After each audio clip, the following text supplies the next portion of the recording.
আসসালামু আলাইকুম। আমি সাইফ আহমেদ চৌধুরী। আমি CodemanBDর 173 নম্বর ব্যাচের গ্রাফিক ডিজাইন কোর্সের একজন স্টুডেন্ট। আমি বর্তমানে ন্যাশনাল ইউনিভার্সিটির আন্ডারে অনার্স ফোর্থ ইয়ারে কেমিস্ট্রি সাবজেক্ট নিয়ে পড়ালেখা করছি। তো আজকে আমি আপনাদের সাথে কিছু গল্প শেয়ার করতে চাচ্ছি যে আমি কিসের জন্য ফ্রিল্যান্সিংকে নিজের ক্যারিয়ার হিসেবে বেছে নিয়েছি এবং কিসের জন্য আমি CodemanBDতে গ্রাফিক ডিজাইন কোর্সে অ্যাডমিশন নিয়েছি। ফ্রিল্যান্সিং শব্দটির সাথে আমি পরিচিত প্রায় 2015 সাল থেকে। 2015 সালে যখন আমি ফ্রিল্যান্সিং শব্দটির সাথে পরিচিত হয়েছিলাম, তখন ফ্রিল্যান্সিং নিয়ে অনেক ঘাটাঘাটি করছিলাম যে ফ্রিল্যান্সিং এ অনেকটা সেক্টর দেখা দিয়েছে, যে অনেক সেক্টর আছে, যেমন গ্রাফিক ডিজাইন আছে, ওয়েব ডিজাইন আছে, এরপরে ডিজিটাল মার্কেটিং আছে, অনেক সেক্টর আছে ফ্রিল্যান্সিং এর মধ্যে। তো আমি কোনটা বেছে নিব, সেটার ক্ষেত্রে আমি অনেক ঘাটাঘাটির পরে আমি নিজে বিবেচনা করলাম যে আমি গ্রাফিক ডিজাইন নিয়ে অনেকটা আগ্রহী, গ্রাফিক ডিজাইন সম্পর্কে বিস্তারিত বুঝি। সেই জন্য আসলে গ্রাফিক ডিজাইন নিয়ে আমি আমার ক্যারিয়ারটা ডেভেলপ করতে চাচ্ছিলাম। তো কেনই বা গ্রাফিক ডিজাইন? আসল কথা হচ্ছে গিয়া, ওয়েব ডিজাইন নিয়ে আমার আগ্রহ ছিল, ওয়েব ডিজাইনও করব, even graphic design web design দুইটা সম্পর্কে বিস্তারিত বোঝার ট্রাই করছিলাম। তো দেখেছি ওয়েব ডিজাইনে অনেক কোডিং ছিল, HTML কোডিং বা CSS কোডিং ছিল, সেই কোডিংগুলো আমার মাথায় ঢুকতো না। তো সেই ক্ষেত্রে আমি প্রথমত গ্রাফিক ডিজাইন নিয়ে এগাই। উম, তো প্রথম যখন আমি ফ্রিল্যান্সিং বা গ্রাফিক ডিজাইন কোর্সে অ্যাডমিশন নিয়েছিলাম প্রায় 2018 সালে, তখন সরি 2019 সালে, তখন মেবি কোভিড কোভিডের কারণে লকডাউন ছিল। তো সেই ক্ষেত্রে প্রথমে আমার সমস্যা হয়েছিল যে আমি আমার একটা কম্পিউটার ছিল না।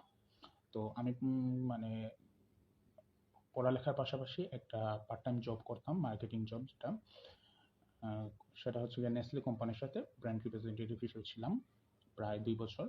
তো পড়ালেখার পাশাপাশি যখন আমি জব করতাম, তো জবের কিছু কিছু টাকা আমি জমিয়ে প্রথমত একটা নিজের টাকায় একটা কম্পিউটার কিনেছিলাম। তো এরপরে আমি অনলাইনে অনেক ব্যাচে অ্যাডমিশন নিয়েছিলাম। CodemanBD সম্পর্কে তখন তেমন বেশি জানতাম না। সেটা হচ্ছে 2019 সালে, যখন লকডাউন হয়েছিল। তো লকডাউন সময় CodemanBD সম্পর্কে আমার তেমন ধারণা ছিল না। আর CodemanBD সম্পর্কে জেনেছি প্রায় আমি 4-5 মাস আগে হবে আমি CodemanBD সম্পর্কে বিস্তারিত জানতে পারছি। আচ্ছা, যাই হোক। তো যখন আমি কম্পিউটার নিয়েছিলাম, ল্যাপটপ কিনেছিলাম, তখন আমার একটা অনলাইন লকডাউনের সময় আমি একটা অনলাইন কোর্সে অ্যাডমিশন নিয়েছিলাম। তো গ্রাফিক ডিজাইন কোর্সে, সেটা হচ্ছে অনেক সীমিত সময়ের জন্য, মানে 2 মাস বা 1 মাস বা 1.5 মাসের মধ্যে আমাকে গ্রাফিক ডিজাইনের। তো সেই ক্ষেত্রে আমি যখন অনলাইন কোর্সটা করেছিলাম, তখন মোটামুটি আর কি, মানে এত অ্যাডভান্স লেভেলের না, মানে মোটামুটি গ্রাফিক ডিজাইন সম্পর্কে বিস্তারিত বুঝতে পারছিলাম। তো যখন লকডাউন শেষ হয়েছিল, তখন আমি গ্রাফিক ডিজাইন মেইন কোর্সে, যেটা আমাদের মৌলভীবাজার সদরে, আমি বর্তমানে থাকি হচ্ছে গিয়ে সিলেট বিভাগের মৌলভীবাজার সদরে। তো সেখানে একটা ইনস্টিটিউট ছিল, যে ইনস্টিটিউটের মধ্যে আমি আর কি গ্রাফিক ডিজাইন কোর্সে প্রায় 6 মাসের জন্য গ্রাফিক ডিজাইন কোর্সে এডমিশন নিয়েছিলাম। তো এডমিশন নেওয়ার পরে, মানে নিজের টাকায় এডমিশন নিয়েছিলাম। তখন আমার ফ্যামিলিকে আমি যখন বলছিলাম যে আমি গ্রাফিক ডিজাইন নিয়ে মানে আমার ফিউচারটা ডেভেলপ করতে চাচ্ছি, তখন মেইন কথা হচ্ছে কি, আমার বাবা আমার সাথে রাজি ছিল না যে মানে ফ্রিল্যান্সিং কি আবার, মানে ঘরে বসে কিভাবে আবার টাকা ইনকাম করা যায়, এসব নিয়ে আমার বাবার তেমন বেশি ধারণা ছিল না। তো 2021 সালে মেবি আমি গ্রাফিক ডিজাইন কোর্সে এডমিশন নিয়েছিলাম। আহ, তো আমি 6 মাসের কোর্সটা কমপ্লিট করি। কমপ্লিট করার পরে আমি, মানে কোর্স কমপ্লিট হওয়ার আগে, মানে আমাদেরকে ফ্রিল্যান্সিং যখন অ্যাকাউন্ট ক্রিয়েট করা হয় freelancer.com-এ, তখন অ্যাকাউন্ট ক্রিয়েট করার 1 মাসের পরেই আমি একটা কন্টেস্ট করেছিলাম। কন্টেস্টে আমি প্রায় $50 আমি ইনকাম করেছিলাম। তখন গিয়ে আমার বাবা বুঝতে পারছে যে ফ্রিল্যান্সিং না, ঘরে বসেও টাকা ইনকাম করা যায়। তো সেই ক্ষেত্রে থেকে আমার যখন প্রথম ইনকাম হয়েছিল $50, টাকা এখনো উইথড্র করতে পারিনি। আচ্ছা, যাই হোক। মানে সেই ক্ষেত্রে আমার ফ্যামিলি আমার বুঝতে পারে যে না, ঘরে বসেও টাকা ইনকাম করা যায়।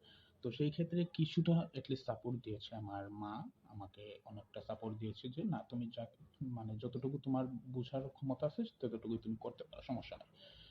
তো সেই সাপোর্টের কারণে আজকে আমি এতটুকু পর্যায়ে আসতে পারছি।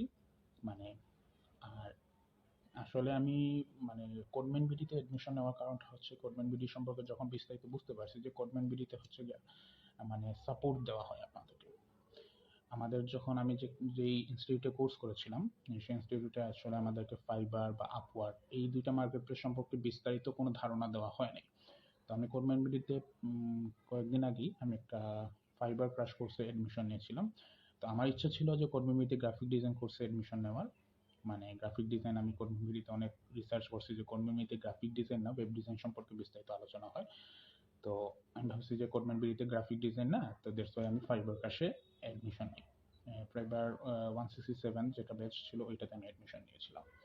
তো যখন আমি অ্যাডমিশন নিয়েছিলাম তখন প্রায় অনেকদিন ক্লাস করার পরে আমি বুঝতে পারছি যে না, আমাকে আরেকটু অ্যাডভান্স হইতে লাগবে গ্রাফিক ডিজাইন নিয়ে, আরেকটু অ্যাডভান্স হইতে লাগবে বা যে কোনো কিছুতে আরো একটু অ্যাডভান্স হইতে লাগবে। তো সেই ক্ষেত্রে আমি CodemanBD-তে যখন আমি অ্যাড দেখেছিলাম প্রথম যে গ্রাফিক ডিজাইন কোর্সটা অ্যাডমিশন মানে স্টার্ট হবে, সেই ক্ষেত্রে গিয়ে আমি প্রথমেই এনরোল করে ফেলি গ্রাফিক ডিজাইন কোর্সের জন্য। তো CodemanBD সম্পর্কে আমার মানে আমি যখন CodemanBD সম্পর্কে জানতে পারি সেটা হচ্ছে আমি ফেসবুকের মাধ্যমেই। ফেসবুকে হঠাৎ করে আমার অ্যাড আসছিল যে CodemanBD সম্পর্কে বিস্তারিত, ফাইবার ক্রাশ সম্পর্কে বিস্তারিত আলোচনা করা হয়েছে। তো তো CodemanBD যখন আমি বিস্তারিত আলোচনা বুঝতে পারি যে CodemanBD-তে সাপোর্ট অনেক ভালো, মানে অনেকটা বেটার সাপোর্ট দেয় আমাদেরকে CodemanBD। সেই জন্যই আসলে আমি CodemanBD সাপোর্টের কারণেই আসলে আমি CodemanBD-তে অ্যাডমিশন নিয়েছিলাম। যে CodemanBD-র একটা সাপোর্ট সিস্টেমটা আমার সাথে এড হয়ে যাবে, যাতে আমি যে কোনো প্রবলেমটাই আমি সাপোর্টকে বললেই সাপোর্টরা আমাকে হেল্প করতে পারবে। সেটা হয়েছেও। কয়েকদিন আগে আমি একটা ক্লায়েন্ট মানে মেসেজ দিয়েছিল। আসলে মেসেজ দিয়েছি কিন্তু কাজ পাই নাই ফাইবারেই। কিন্তু CodemanBD-তে আমি সাপোর্ট যখন জুম লিংকে আমি সাপোর্টের জন্য নক দিয়েছিলাম, তারা আমাকে সাপোর্ট দিয়েছে এবং কিভাবে কমিউনিকেশন করা লাগে সেটা আমি বুঝতে পারছি। তো সেটা আমার প্রথম মিস্টেক ছিল যে আমি মানে বিস্তারিত হঠাৎ এক্সাইটমেন্টের কারণে আমি বুঝতে পারিনি। সেই ক্ষেত্রে হওয়ার জন্য আমাকে কাজটা হয়তো অন্যজনকে দিয়ে করায় ফেলছে ক্লায়েন্ট। সেই ক্ষেত্রে আমি কাজটা পাইনি। তো সেই ক্ষেত্রে আমি বুঝতে পারলাম যে আমাকে না আরো একটু অ্যাডভান্স লেভেলে কাজ শিখতে হবে, আরো একটু অ্যাডভান্স হইতে হবে। এবং CodemanBD সাপোর্ট সম্পর্কে আমি যখন বিস্তারিত আলোচনা বুঝি, তো সেই ক্ষেত্রে আমি চেয়েছিলাম যে আমি CodemanBD-তেই অ্যাডমিশনটা আমি এনরোল করি গ্রাফিক ডিজাইন কোর্সে। তে আমাদের মেন্টর যে আছে, মেন্টরের সাথে আমি সাপোর্ট নিতে পারবো। মিনহাজুল আসিফ ভাইয়া আছেন, মিনহাজুল আসিফ ভাইয়ের সাথে আমি সাপোর্ট নিতে পারবো। সব ক্ষেত্রে আমি CodemanBD-তে সাপোর্টের কারণেই আসলে আমি CodemanBD-তে এড হয়েছে। আমি পূর্বে কোনো কোর্স করি নাই ওয়েব ডিজাইন। মানে CodemanBD-তে বেশিরভাগ ছিল ওয়েব ডিজাইনের কোর্স। তো ওয়েব ডিজাইনের আমি কোনো কোর্স করি নাই।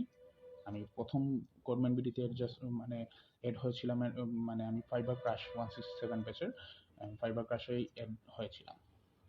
তো অর্ধেকই আমি ফাইবার ক্রাশটা অফ করে দিয়েছি, কারণ হচ্ছে গিয়ে আমি অনেক জিনিসটা যখন আমি করতে যাচ্ছিলাম তখন বুঝতে পারতেছিলাম না।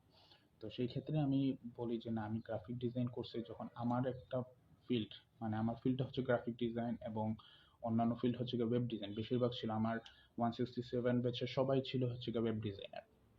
তো আমি আমার কোনো মানে কমিউনিকেশন নাই কারোর সাথে, যে আমার ফিল্ডের সাথে, মানে আমি গ্রাফিক ডিজাইন ফিল্ডের সাথে কারো কমিউনিকেশন নাই। সেই ক্ষেত্রে আমি বলি যে না, আমি একটা গ্রাফিক ডিজাইন কোর্সে যখন এনরোল করব, তো আমার কিছু অ্যাটলিস্ট কমিউনিকেশন হবে, আমি কোনো একজন নতুন কারোর সাথে কমিউনিকেট করতে পারবো আমার ফিল্ডের সাথে, মানে গ্রাফিক ডিজাইন ফিল্ডের সাথে। তাইলে না হয় যে আমার জিনিসটা বেটার বুঝতে পারবো। এবং CodemanBD সম্পর্কে বললে অনেকটা কমই বলা হয়েছে। যে CodemanBD-তে মানে একটা জিনিস আমি বুঝতে পারছি যে CodemanBD-তে মানে স্ট্রিক্টলি রুলস গুলো ফলো করা হয়। আমি দেখছি যখন মানে অ্যাসাইনমেন্ট কমপ্লিট না করা হয় তখন আমাদেরকে ক্লাস থেকে রিমুভ করে দেওয়া হয়। তো সেই ক্ষেত্রে আসলে মানে স্ট্রিক্ট যখন হয়েছে, রুলটা যখন স্ট্রিক্ট হয়েছে, তখন গিয়ে দেখি যে না, CodemanBD-তে সবাই একটু মনোযোগ সহকারে ক্লাস করতেছে এবং নিজের অ্যাসাইনমেন্টও কমপ্লিট করতেছে। তো সেই ক্ষেত্রে আসলে টার্গেটটা হচ্ছে যে আমি যে ফ্রিল্যান্সিং মানে গ্রাফিক ডিজাইন নিয়েই আগাই। সেই ক্ষেত্রে আমি আমার CodemanBD-তে অ্যাডমিশন নিয়েছি। তো ক্লাসটা আগামীকালকে মনে হয় শুরু হবে, কয়েকদিন পরেই শুরু হবে। তো সেটার জন্য আমি অপেক্ষা করছি। আসলে আমি আমাদের মেন্টরদের সাথে পরিচিত হতে চাচ্ছিলাম, এবং আমাদের যারা আছে, আমাদের ফ্রেন্ড যারা গ্রাফিক ডিজাইন ফিল্ডে আছে তাদের সাথে আমি পরিচিত হতে চাচ্ছিলাম। তো আমার এই ভিডিওর পাশাপাশি অনেকজনে আমাকে চিনতে পারবেন যে আমি একজন গ্রাফিক ডিজাইন প্রায় 2018 সাল থেকে বলতে গেলে আমি প্রফেশনালি, 2020 সাল থেকে প্রায় আমি গ্রাফিক ডিজাইন ফিল্ডে প্রপারলি কাজ করছি। প্রায় টানা কয়েক মাসে আমি গ্রাফিক ডিজাইন ফিল্ডে কাজ করছি, এবং প্রায় আমি freelancer.com থেকে প্রায় আমি $100 মতো ইনকাম করতে পারছি। দুইটা কন্টেস্টে আর কি আমি মানে উইন হয়েছিলাম। একটা হচ্ছে আমার বিজনেস কার্ড, একটা হচ্ছে আমার ফ্লায়ার কন্টেস্টে। দুইটা কন্টেস্টে আমি উইন হয়েছি। মানে এই দুইটা কন্টেস্টে মানে 50-50, মানে $100 আমাকে আমি মানে ইনকাম করতে পারছি, যেটা হচ্ছে ফ্রিল্যান্সার থেকে প্রথম আমি ইনকাম করছিলাম $50। সেকেন্ডলি কয়েকদিন পরেই আমি প্রায় 4-5 মাস পরে আমি freelancer.com থেকে আরেকবার কন্টেস্ট করা ইনকাম করতে পারছি। তো freelancer.com এ এখন আমি বর্তমানে মানে ভালো করে ঢুকতে পারিনি, কারণ freelancer.com এ মানে অনেকটা কন্টেস্ট করা লাগে। সেই ক্ষেত্রে আমি চাচ্ছিলাম যে আমি ফাইবার এবং আপওয়ার্ক এই দুইটা মার্কেট প্লেসে আমি আমার নির্দিষ্ট কিছু ক্লায়েন্টের কাছে আমি কাজটা করতে চাই। তো সাপোর্টটা জিনিসটা হচ্ছে গিয়ে অনেক গুরুত্বপূর্ণ একটা জিনিস আমাদের জন্য, যে সাপোর্টটা আমাদের খুবই দরকার। আমরা অনেক সময় ছোট একটা জিনিস নিয়েও আমরা প্রবলেম ফেস করি। তো সেই ক্ষেত্রে আসলে সাপোর্টের কারণেই CodemanBDতে আমার অ্যাডমিশনটা কনফার্ম করা বা অ্যাডমিশন নেওয়া, সেটা একমাত্র সাপোর্টের কারণেই। তো কোর্স করে বুঝতে পারবো যে না আমি কি করতে চাচ্ছি, আমার দ্বারা কি ফ্রিল্যান্সিং আদৌ সম্ভব কিনা সেটা আমি বুঝতে পারবো কোর্স করার মাধ্যমে। তো সবাই দোয়া করবেন আমার জন্য। আর যেটা হচ্ছে গিয়া আমার পরিবার, যেটা হচ্ছে গিয়া আমাকে অনেক সাপোর্ট দিয়েছে, বিশেষ করে আমার মা আমাকে অনেকটাই সাপোর্ট দিয়েছে আমি ফ্রিল্যান্সিং নিয়ে আগানোর জন্য বা যাই কিছু করার জন্য। আমার বাবা না হয় একটু কম সাপোর্টই দিয়েছে, পরবর্তীতে যখন ইনকাম করছিলাম তখন না হয় আমার বাবা বুঝতে পারছে যে না, গ্রাফিক ডিজাইন নিয়েও কিছু করা যায়, অনলাইনেও কিছু করা যায়, ঘরে বসেও কিছু করা যায়, সেটা বুঝতে পারছে। তো সেই সময় থেকে না আমার বাবা কিছু বলে নাই, কিন্তু প্রথম প্রথম বলতো যে এটা হচ্ছে গিয়ে একদম একদম একদম লেজি মানুষদের কাজ, যে ঘরে বসে সবসময় কম্পিউটার করা, টিপানো বা ল্যাপটপ মোবাইল টিপানো, এগুলো হচ্ছে একদম লেজি মানুষের কাজ। তো সেই ক্ষেত্রে আমার বাবা একটু নেগেটিভ ছিল যে মানে ঘরে বসে অনেক কিছু করা যায়। তো আসলে দোয়া করবেন আমার জন্য, আমি যাতে ফ্রিল্যান্সিং নিয়ে আমার কেরিয়ারটা করতে চাই, মানে ফ্রিল্যান্সিং নিয়ে ভালো একটা কিছু করতে চাই, নিজেকে একটু ডেভেলপ করতে চাই। প্রায় আমি চাচ্ছি যে নিজের কেরিয়ারটা আমি আমার ফ্যামিলির জন্য কিছু একটা করার জন্য, ফ্যামিলিকে আমি অল টাইম সাপোর্ট করার জন্য। আমার ফ্যামিলি তো অনেক সময় আমাকে সাপোর্ট দিয়েছে, যে কোনো প্রবলেমই হোক আমার ফ্যামিলি আমাকে সাপোর্ট দিয়েছে। তো সেই ক্ষেত্রে আমি চাচ্ছি যে আমি আমার ফ্যামিলিকে একটু সাপোর্ট দেওয়ার জন্য, যে একটা ফিল্ড আছে যে ফিল্ডে আমি মানে ভালো করে আমি কাজ করতে পারি। যেমন গ্রাফিক ডিজাইন ফিল্ডটা আছে যেটাতে আমি ভালো করে কাজ করতে পারি, কাজটা বুঝি, কাজ কিভাবে করতে হয়, কালার কম্বিনেশন, যে কোনো সমস্যাই হোক আমি বুঝতে পারি। তো এই জিনিসটা নিয়ে আমি চাচ্ছি যে আমার স্কিলটা, যেহেতু একটা গ্রাফিক ডিজাইন কোর্সের উপর আমার একটা স্কিল ডেভেলপ হয়েছে, তো আমি চাচ্ছি যে এই স্কিল নিয়ে আমি আমার ফিউচারে কিছু করতে, ফিউচারে একটা বড় পজিশনে যাইতে, এবং আমার ব্যাকএন্ডে আমার ফ্যামিলিকে আমার সাপোর্ট দেওয়ার জন্য। তো সবাই দোয়া করবেন আশা করছি, এবং যারা CodemanBDতে আমার মেন্টর আছেন, আমার আমাকে আসলে আমার সাপোর্টের দরকার আপনাদের। তো আশা করি সাপোর্ট দিবেন এবং আমাদের একটু খেয়াল রাখবেন আর কি। যাই হোক, আসসালামু আলাইকুম। আমি এতটুকুই আমার কমিউনিকেশনটা শেষ করছি। হয়তো অনেক কিছুই মানে বলা হয় নাই, অনেক লং টাইম হয়ে যাচ্ছে, তো হয়তো অনেক ভুল হয়েছে।